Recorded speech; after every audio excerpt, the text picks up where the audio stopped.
국제대학원 수업인데 보통 이제 우리가 국제대학원 수업 시간을 빌어서 국제대학원의 석사학위 논문 발표를 주로 했었습니다. 그래서 오늘 시간을 맞추어서 오늘 발표 시간을 가지기 위해서 우선 오늘 참석하신 심사위원 두 분을 소개해 드리겠습니다. 우리 정희석 교수님 다음 계십니다.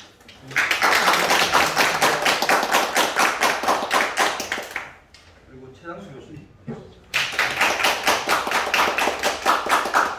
우리 정치외교학과에서 지금 이제 특수대학원은 국제대학원 그리고 정책정보대학원, 행정대학원 이렇게 같이 운영을 하고 있는데요.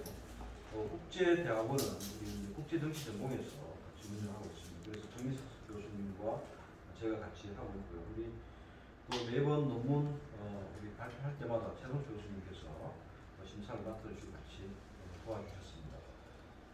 그래서 오늘 발표할 논문은 남영일 씨가 국제개발협력의 패러다임 전환을 위한 한국 공적개발 원조의 선도적 개선 방안이라는 주제입니다. 그래서 이제 동방성장 파트너십이라는 주제를 가지고 발표를 하겠습니다. 발표는 한 20분 내외로 해주시고 발표가 끝나면 교수님들의 코멘트가 있고 그리고 우리 같이 수업에 참여한 분들 질문사항이 있으면 같이 질문을 하면 좋을 것 같습니다. 발표 시작하겠습니다.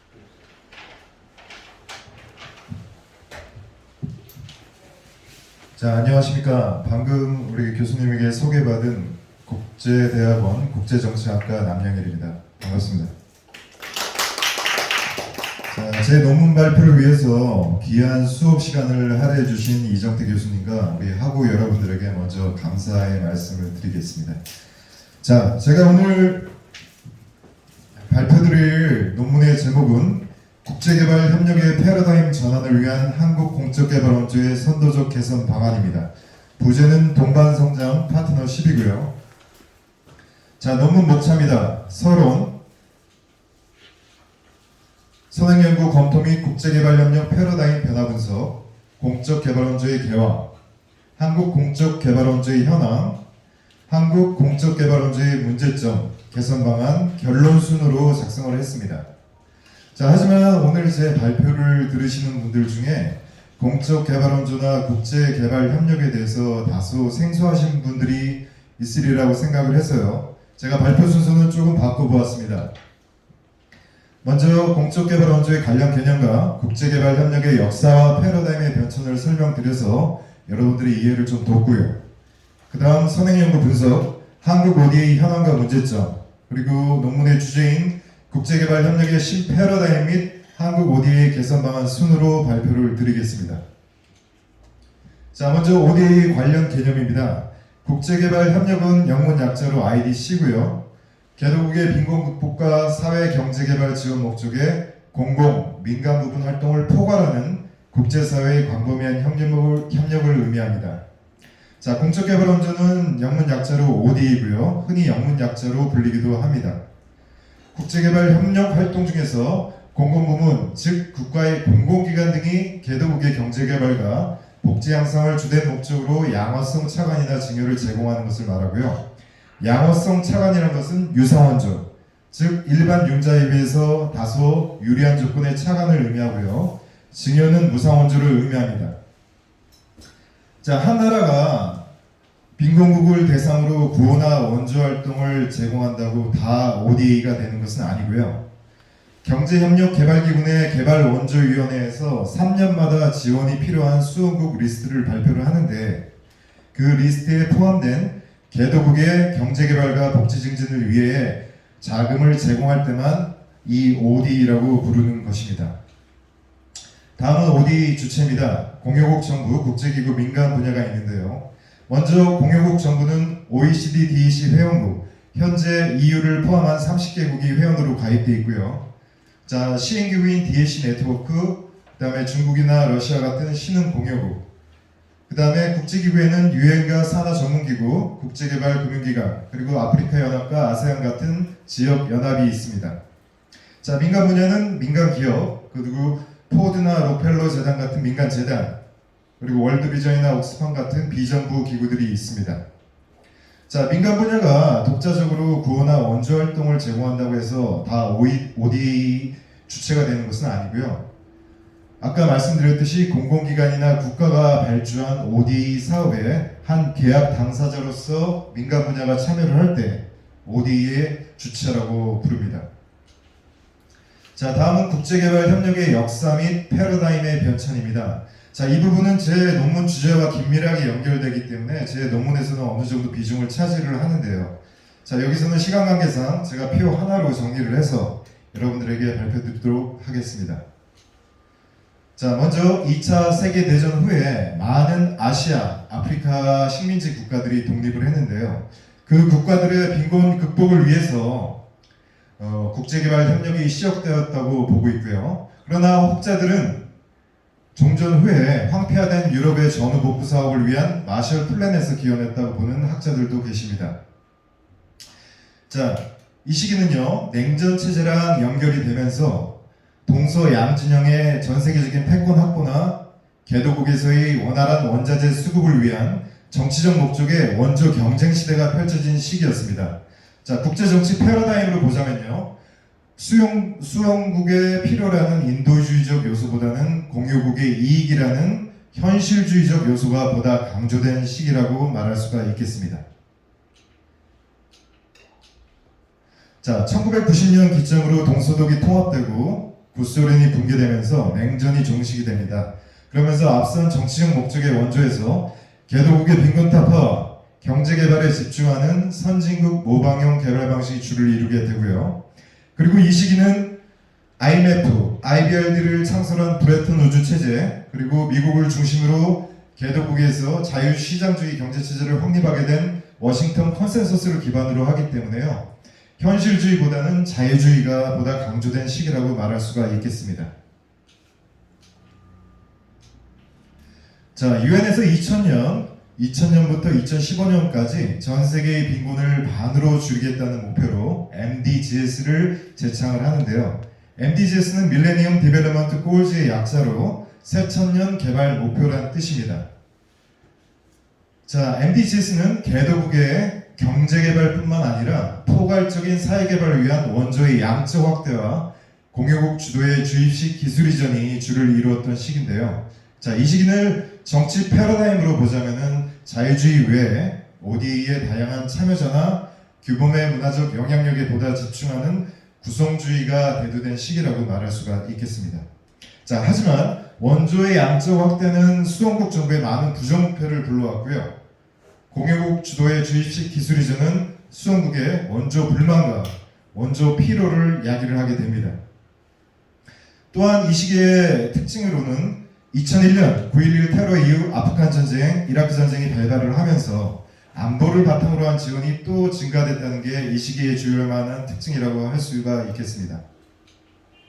자, 2015년 MDGs 체제가 종료가 되면서요, 유엔에서는 다시 2016년부터 2030년까지 세계의 국제 원조의 어떤 체제로서 SDGs를 제창을 하게 됩니다.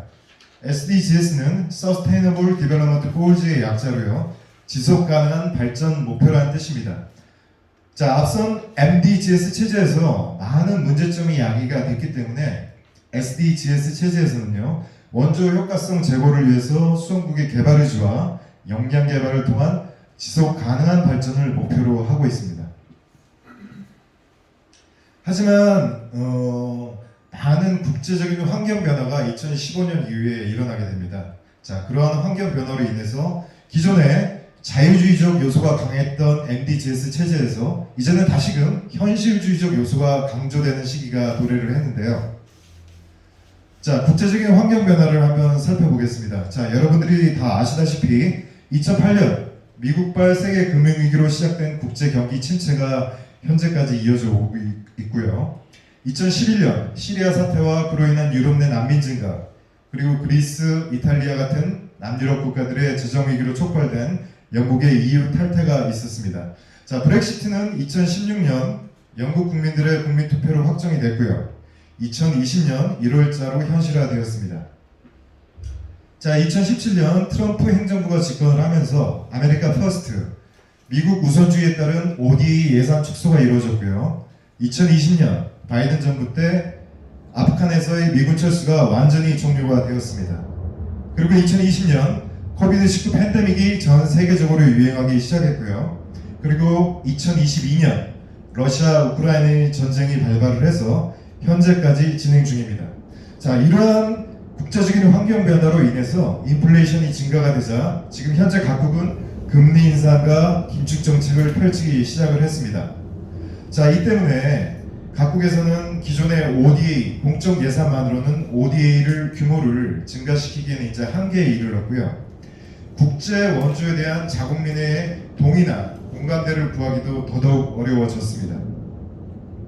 자, 이와 더불어서 ODA와 국가정책을 연계시키고 있는 중국 시진핑 정부의 1대1로 사업과 그런 중국의 영향력 확대를 견제하기 위한 미중 무역 갈등이나 일본의 신 ODA 정책 등은 많은 아시아 수원국들에게 자국에 대한 제국주의적 영향력을 확대하는 것 아니냐는 의구심을 불러일으키고 있습니다.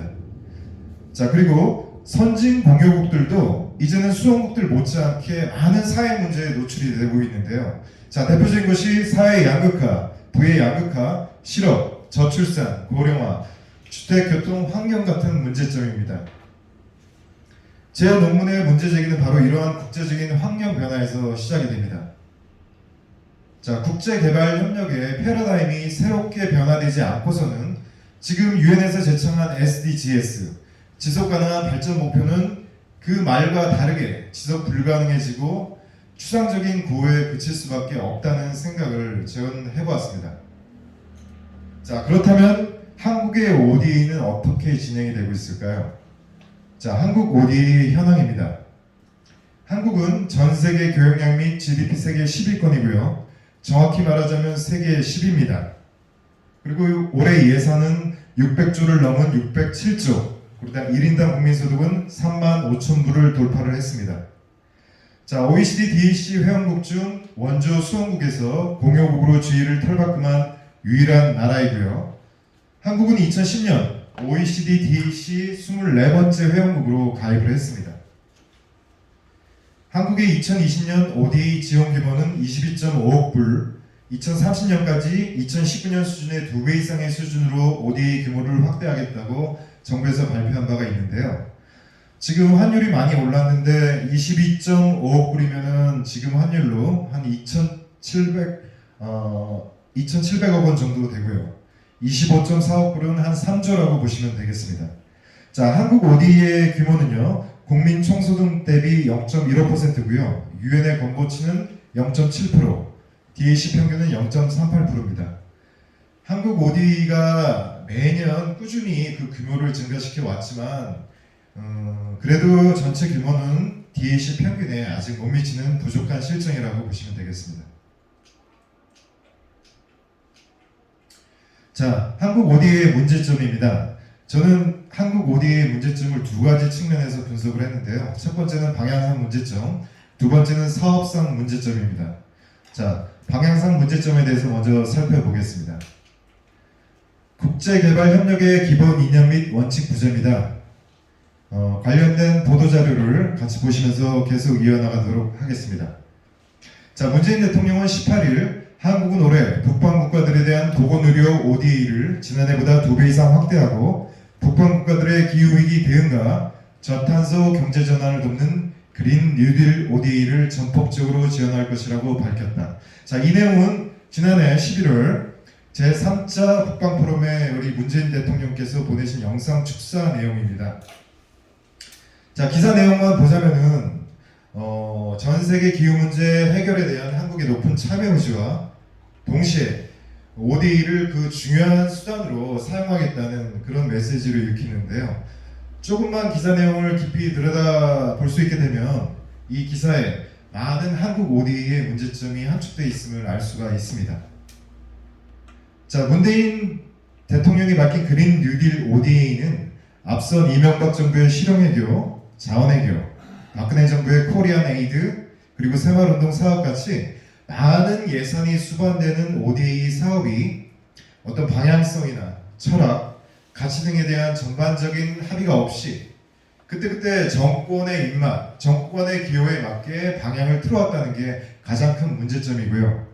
자, 국제개발협력의 기본 이념 및 원칙 부재는 2008년 OECD DAC 한국 리포트에서도 마찬가지로 지적된 문제였는데요. 자, 구정욱과 김대욱은 그의 논문에서 이 문제점을 한국의 원조 배분이 기존의 공유국 이익과 수용국 필요의 목적보다는 국제사회의 규범의 확산에 따른 세계사회의 일원으로서의 영향력에 대한 욕구 때문에 이루어졌다고 설명하기도 합니다.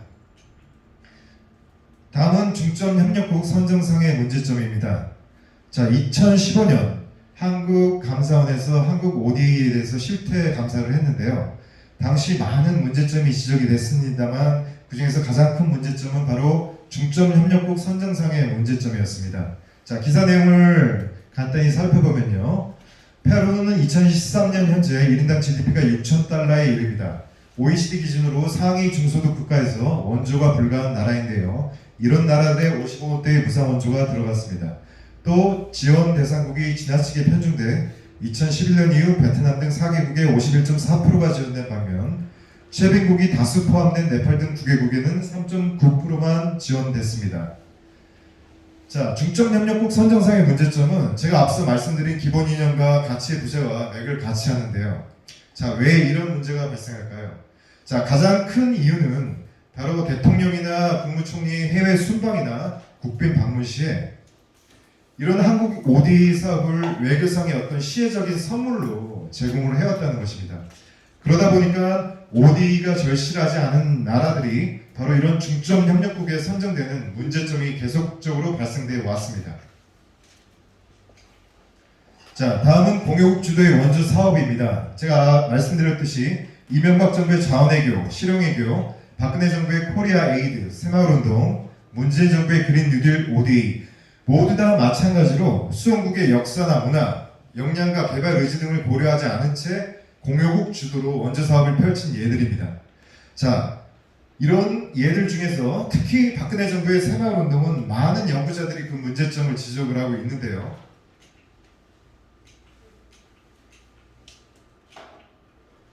자, 먼저 조계수는 20세기 한국의 경험이 21세기 지구의 보편적 개발 방식이 될 수 있는 것인지에 대해 원조 효과의 의문을 제기하고 있고요. 70년대 한국 새마을 사업과 2010년 한국국제협력단과 경상북도의 협력으로 진행된 루안다의 새마을 ODA 사업을 연구한 이은진과 이시철은요. 루안다의 경우 제도화된 협력 네트워크와 지역사회의 우호적 태도가 약해서 사회적 갈등과 충돌이 많았던 점을 지적하고 있습니다. 그리고 몽골에서의 그린 ODA를 연구한 이은진은 공유국 주도 방식은 수용국이 요구하는 개발 우선순위가 아닌 공유국의 성과에 중심을 두며 시행되는 것이라고 비판을 하고 있습니다. 자, 개인적으로 한국 새마을운동 사업에 대해서 제 개인적인 의견을 잠시 여담으로 밝히자면요. 70년대 한국 새마을운동 사업의 성장 추동력은 저 개인적으로는 국민적 근성과 충효를 강조하는 유교 사상의 문화적 차이라고 저는 생각을 합니다. 자, 국민적 근성이라면요, 저는 세 가지를 드는데요. 근면함, 성질 급합, 그리고 자존심 강함. 이 세 가지 국민적 근성과 충효를 강조하는 유교 사상이 관주도 사업에 있어서 기본적으로 긍정적인 마인드를 형성시켜 주었고요. 자, 이런 요소들이 시너지 효과를 일으키면서 새마을운동 사업이 성공했다고 저는 생각을 합니다. 하지만 이런 성장 추동력은 쏙 뺀 채 그 껍데기에 불과한 새마을운동 사업을 마치 개도국의 성장 아이템인 것처럼 전 세계에 전파를 하다 보니까 이런 문제들이 발생하지 않았나라는 개인적인 생각을 해봤습니다. 자, 다음은 한국 ODA의 사업상 문제점입니다. 유상원조의 낮은 집행률과 구석성 원조의 높은 비중인데요. 자, 2019년 당시 유상원조를 위해서 저희 나라는 대외경제협력기금을 한 7천억 정도 모아두었는데요. 자, 표를 보시면 2019년에 집행률은 39.5%에 불과하고요. DAC 회원국 평균은 70%에 육박을 합니다. 자, 유상원조의 집행률이 낮은 이유는 여러 가지가 있겠는데요. 먼저 우리한테 유상원조를 신청을 했지만 그 이후에 다른 선진 공유국들의 유상원조 조건이 더 좋거나 한국 ODA의 사업성이 떨어진다고 판단을 해서 이제 유상원조를 갈아타는 경우가 그런 경우라고 할 수가 있겠습니다. 자, 이런 여러 가지 이유들 중에서 가장 큰 이유는 바로 부속성 원조의 비중이 높다는 데 있는데요. 자, 부속성 원조는 뭐냐면은 공유국이 수용국에 공적 개발 자금을 제공을 하면서 공유국의 기업으로부터 자재나 물자, 용역을 구매하는 조건으로 ODA를 제공하는 것을 말합니다. 자, 한국 ODA에서 이런 부속성 유사 원조가 계속 시행되는 이유는 한국 정부가 ODA를 수용국에 진정한 도움을 주기보다는 대외 무역 정책의 일부로 활용하고 있기 때문이라고 분석이 되고 있습니다. 자, 다음은 유사원조와 무사원조의 이원화된 체계입니다. 자, 한국 ODA의 체계를 잠시 살펴보시면요. 국무총리 산하 국제개발협력위원회가 총괄 조정기구를 맡고 있고요. 그 산하에 유사원조는 기재부, 무사원조는 외교부가 총괄을 하고 있습니다. 기재부 산하에 한국수출입은행이 EDCF, 대외경제협력기금을 운영하고 있고요. 외교부 산하에서는 코이카, 한국국제협력단이 시행기구를 맡고 있습니다. 자, 이렇게 유사원조와 무사원조가 이원화돼서 집행되는 나라는 전 세계에서 지금 한국이 유일한데요. 자, 우리 그 이전엔 영국과 일본도 우리처럼 이원화된 체계였지만 영국은 1887년 국제개발협력청으로 대외 원조기관을 통합했고요. 일본은 2008년 일본국제협력기구 지카로 일원화해서 원조 효과성을 제고한 바가 있습니다. 자, 이런 이원화된 체계에 대한 문제점은 그 전부터 대내외적으로 계속적으로 지적이 되었던 문제이기 때문에 2006년 한국 정부는 국제개발협력기본법을 제정을 하면서 바로 이 국제개발협력위원회를 설치를 했습니다. 하지만 그 이후에도 계속적으로 이원화된 문제가 지적되고 있는데요. 가장 큰 원인은 예산권이, ODA에 대한 예산권이 국제개발협력위원회가 갖고 있는 게 아니라 기재부와 외교부가 각자 갖고 있기 때문에 실질적인 총괄 조정의 역할을 하지 못하고 있기 때문입니다. 다음은 원조 분절화로 인한 비효율적 중복 집행입니다. 자, 제가 아까 말씀드렸듯이 무상원조는 코이카에서 시행을 하는데요. 무상원조는 코이카가 전담을 하는 게 아니고 각 부처 또 지자체에서 다 무상원조의 집행기구가 될 수가 있습니다. 자, 표를 보시면요. 2020년 41개 기관이 참여를 해서 1373건의 사업을 벌였습니다. 자, 이러한 원조 분절화는 통합적 예산관리 시스템 부재, 사업 부실로 인한 원조 효과 감소, 현지 사무소 중복 운영으로 인한 수원국 혼선 초래 및 궁극적으로 수원국의 신뢰를 떨어뜨리는 부작용을 야기해서 수원국의 숫자만 늘리고 사업을 소규모화시켜 원조 효과를 떨어뜨리는 소액 분산형 원조로 이어지게 만듭니다. 다음은 선행연구 분석입니다. 저는 논문 작성을 위해서 2000년도부터 최근까지 ODA 관련 논문들을 쭉 분석을 해봤는데요. 그 중에서 많은 비중을 차지하는 있는 주제들을 연구자와 연구 내용별로 제가 표로 정리를 해보았습니다. 자, 이 중에서 가장 많이 다뤄지고 있는 주제들은요. ODA 정책 및 원조 배분 전략, 한국 ODA 정책 문제점 및 개선 방향, 선진국 ODA 사례 비교, 특정 지역 ODA 사례 연구 등이었습니다. 자, 개별적인 내용은 시간 관계상 생략을 하고 선행 연구의 특징에 대해서 제가 설명드리겠습니다. 자, 선행 연구 분석입니다. 선행 연구들은 주로 원조 효과성에 대해 경제성장 지표 같은 개량화된 데이터를 활용한 양적 연구이거나 ODA 정책, 원조 배분 전략, 아시아 및 아프리카의 ODA 특수 사례 등을 분석한 질적 연구가 대부분이었습니다. 하지만 ODA 정책과 방식을 여타 사회 현상과 연계시키거나 개발 방식에 대한 통찰 의혹을 제시할 수 있는 연구는 부족한 실정이었습니다. 대부분의 연구들이 기존 SDGs 체제 하에서 원조 효과성 제고를 통한 수원국의 역량 개발에 초점을 맞추고는 있지만 그 역량 개발을 위한 수원국의 정책 및 제도 개선을 위해서 공유국이 어떻게 도울 수 있는지에 대한 대안 제시는 미진한 편이었습니다.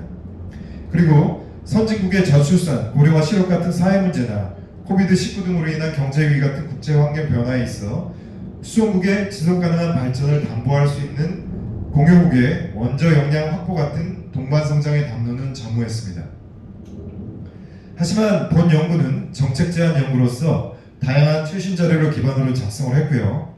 국제개발협력의 역사에서 명확히 규정되지 않았던 패러다임에 대해서 제가 명확히 규정하려고 노력을 했습니다. 그리고 모든 선행연구들이 기존 국제개발협력의 패러다임인 SDGs를 변함없는 전제로 해서 ODA의 정책에 대한 연구 및 개선 방안을 제시한 반면 본 연구는 최근 경제위기나 팬데믹 같은 국제환경 변화에 대응하는 국제개발협력의 새로운 패러다임을 제시했고요. 이러한 새로운 국제개발협력 패러다임에 부응하는 한국 ODA의 선도적 개선 방안을 모색했기 때문에 나름 독창성과 차별성 그리고 적시성을 갖고 있다고 스스로 생각을 해봅니다. 자, 결론입니다. 국제개발협력의 신패러다임 및 한국 ODA의 개선 방안입니다. 자, 앞서 설명드린 패러다임의 변천을 간단히 리와인드하면서 결론으로 들어가 볼까 합니다. 자, 2차 세계대전 종전 후부터 냉전 체계에 이르러서 냉전 시기 공역들의 패권 확보 등의 정치적 목적을 위한 원조가 주를 이루었고요. 1990년 냉전 종식부터는 개도국의 빈곤 타파와 경제 개발에 집중하는 선진국 모방형 개발 방식이 주를 이루었습니다. 그리고 2000년 MDGs 체제 하에서는 개도국의 포괄적인 사회 개발을 위한 원조의 양적 확대와 공유국 주도의 주입식 기술 이전이 주를 이루었고요. 2015년 SDGs 체제 하에서는 원조 효과 제고를 위해 수원국의 개발 의지와 역량 개발을 통한 지속 가능한 발전을 목표로 추구하고 있습니다. 하지만 제가 아까 말씀드린 국제 환경에 많은 변화가 이루어졌기 때문에 더 이상 SDGs 체제가 지속 가능하기가 어려워진 상태입니다. 따라서 저는 수원국의 산업 기반 구축을 통한 지속적인 발전 및 공유국의 사회 문제를 함께 해결하는 동반 성장 방식의 패러다임을 제안하고자 합니다. 그것이 바로 동반 성장 파트너십 MGP라고 하고요. 이것은 수원국의 지속 가능한 역량 개발뿐만 아니라 공유국의 지속 가능한 원조 역량까지 확보해주는 동반 성장 개념이라고 보시면 되겠습니다. 자, 동반 성장 파트너십의 개념입니다. 잘 사는 나라가 못 사는 나라를 돕는다는 기존의 원조 패러다임 대신에요. 그 과정상의 공유국과 수원국 간의 상호 파급 효과를 전체적으로 고려하여 공유국과 수원국이 동반 성장하는 개념의 패러다임입니다. 사실 자신도 잘 살지 못하는 사람이 남을 돕기는 어렵고요. 설령 일회성으로 도움을 준다고 할지라도 그 사람이 어떻게 자립할 수 있을 정도로 지속적으로 도움을 주기는 더더욱 어려울 것입니다. 자, 따라서 세계적인 금융위기와 팬데믹으로 인한 경제위기 속에서 어떻게 하면 더불어 잘 살 수 있는 지구촌을 만들 수 있겠는가와 또 이를 위해 한국의 ODA가 어떻게 바뀌어야 하는지가 바로 제 논문의 주제라고 할 수 있겠습니다. 자, 사업 개요입니다. 제가 아까 말씀드렸듯이 동반성장 파트너십은 국제개발협력의 새로운 패러다임이면서 그것을 구현하기 위한 한국 ODA의 개선 방안입니다. 지금 말씀드린 사업은 한국 ODA의 개선 방안으로서의 사업 개요를 의미합니다.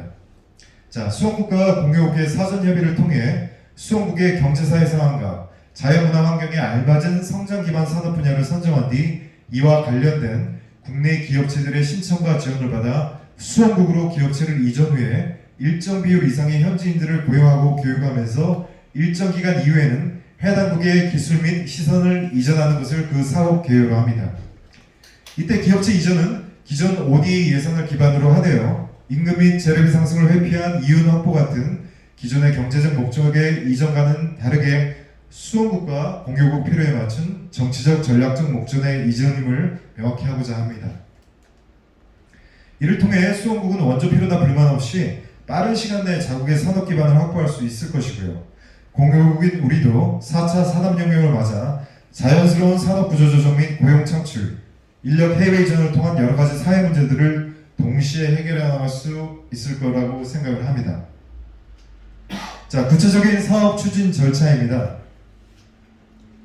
국내에서 제조원가 상승, 생산 공정 변경, 그리고 불황에 따른 수주 물량 감소 등으로 점차 경쟁력을 잃어가고 있는 사양산업 및 3대 산업 부분의 중소기업 중 해외 이전의 희망업체를 선정을 해서 관련 업종끼리 중소규모의 공단을 설립할 수 있을 정도의 이전 기업 지분을 설정을 합니다. 자, 수원국의 재래산업, 천연자원, 문화, 종교 등에 대한 폭넓은 조사와 수원국 정부의 희망사업에 관한 분석을 거쳐서 수원국의 성장 기반 산업이 될 수 있는 분야와 이전 업체군을 매칭시켜 이전국을 선정을 합니다. 자, 예를 들면 에티오피아의 경우에는 원화 생산이 많은 나라이므로 섬유, 의류 관련 제조기업의 이전을 전략적으로 검토해 볼 수가 있을 것입니다.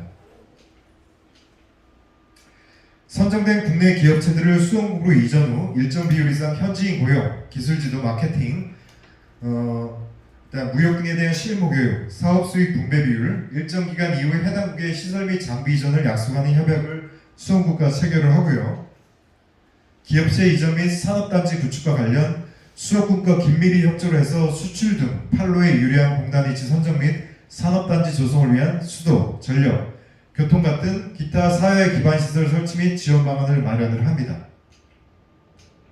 관련 분야의 전현직 기술자들과 청년 구직자, 해당국 통역, 보안인력, 무역인력 등 해외 파견 희망자들을 파견 인력으로 모집을 해서 고용 창출을 도모하고요.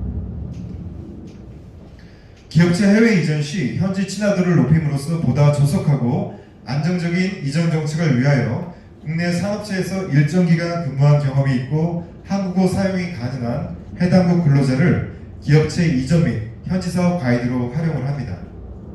그리고 정부는 기존 유무상의 ODA 예산을 이전 사업과 관련하여 집행하되 기업체 이전, 공단 설립 및 운영, 지원 인력 관리와 기업체 시설 장비 수원국 이전 시에 손실 보전 등에 관련된 세분 비용으로 충당을 합니다.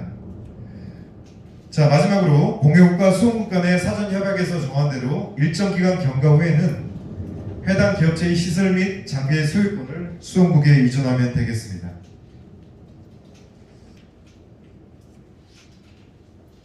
예상 파급 효과입니다. 기존 ODA 사업 역량의 선택과 집중을 통해서요, 한국 ODA 사업의 문제점의 하나였던 이원화 그리고 원조 분조화 문제를 자연스럽게 해결하고, 그리고 ODA 규모가 아무리 증가해도 수원국이 자생력을 갖추지 못하면 계속적으로 원조에 의존할 수밖에 없는 원조의 덫에 빠지지 않으면서도 수원국의 빈곤을 개선하는 것은 물론 ODA 선택과 집중을 통해 빈곤국의 민간 산업 분야 기반 조성에 초점을 맞춰 가장 빠른 시일 내에 가시적 성과를 낼 수 있는 방법이고요. 한국 섬유업의 예와 같이 과거 우리 경제의 성장을 견인했지만 지금은 쇠퇴하고 있는 국내 기업체의 해외 이전 사업을 통해서 수원국이 과거 한국의 경우처럼 좀 더 빠른 시간 내에 실질적인 자국의 산업 기반을 확보를 하고요. 산업화 초기 우리 경제 성장을 이끌었지만 현재 경쟁력을 상실하고 있는 사양 산업들에 대해서 4차 산업혁명을 맞아 자연스럽게 산업 구조 조정을 시행할 수가 있습니다. 그리고 유효화되고 있는 관련 장비 활용 및 인력 해외 이전을 통해 저출산, 고령화, 실업, 주거, 교통 등의 여타 사회 문제 등을 동시에 해결할 수가 있고요. 수원국가의 신뢰를 바탕으로 여타 분야로의 교류 확대로 이어질 수 있으며 다른 개도국들의 한국 기업체 자국 이전 요청이나 국내 기업체들의 해외 이전 지원 요청 등이 더 증가하리라고 예상을 해봅니다. 자, 한국의 대외 이미지 개선은 물론 한국과 마찬가지로 저출산, 고령화, 실업, 환경 등의 공통된 사회 문제를 갖고 있는 여타 선진 공유국들의 개도국 원조 활동의 롤모델로 자리매김을 할 수가 있습니다.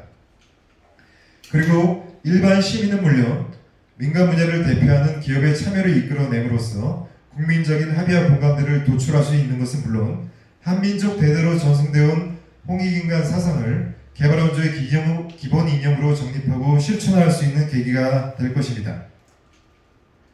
자, 본 논문의 한계점입니다. 자, 본 연구는 정책 제한적 연구라는 한계로 인해 공유국의 원조 의무의 근거 같은 윤리적 토대와 담론 등은 부족했습니다. 그리고 국민적 합의와 논의 확대를 위한 대국민 홍보 방안 등은 후속 연구에서 더 집중할 필요가 있어 보이고요. 한국 ODA에 관한 국내 문헌 중심으로 제한적인 자료만 사용했지만 후속 연구에서는 좀 더 폭넓은 외국 문헌의 분석이 필요하다고 생각을 합니다. 그리고 실제 ODA와는 무관하게 민간 기업별로 이루어지면서도 이전국에서 원조와 비슷한 효과를 창출하고 있는 기업체 해외 이전 사례 수집 및 국내 주재 대사관들 대상의 설문조사와 같은 질적 연구도 수반될 필요가 있다고 생각을 합니다. 자, 이런 논문의 한계점에도 불구하고 제 논문은 한국뿐만 아니라 전 세계적으로 관해가 되고 비효율적으로 진행되고 있는 ODA에 관해 새로운 시각과 비전을 제시했다고 생각을 하고요. 그리고 국제개발협력의 새로운 패러다임이자 한국 ODA 개선 방안인 동반성장 파트너십이야말로 현실적이면서도 지속성 있는 ODA 사업을 가능하게 함으로써 6.25 전쟁 후 세계 많은 나라의 희생과 원조로 한강의 기적을 이룩한 대한민국과 그 후손들이 세계 평화와 인류 공용에 이바지할 소중한 기회가 된다고 생각을 합니다. 그리고 지금까지 한국이 국제사회에 해왔던 돈 버는 한류가 아닌 세상에 돈 되는 진정한 한류로 거듭날 수 있는 계기가 될 것이라고 믿습니다. 자, 긴 논문 발표 경청해 주셔서 감사드립니다.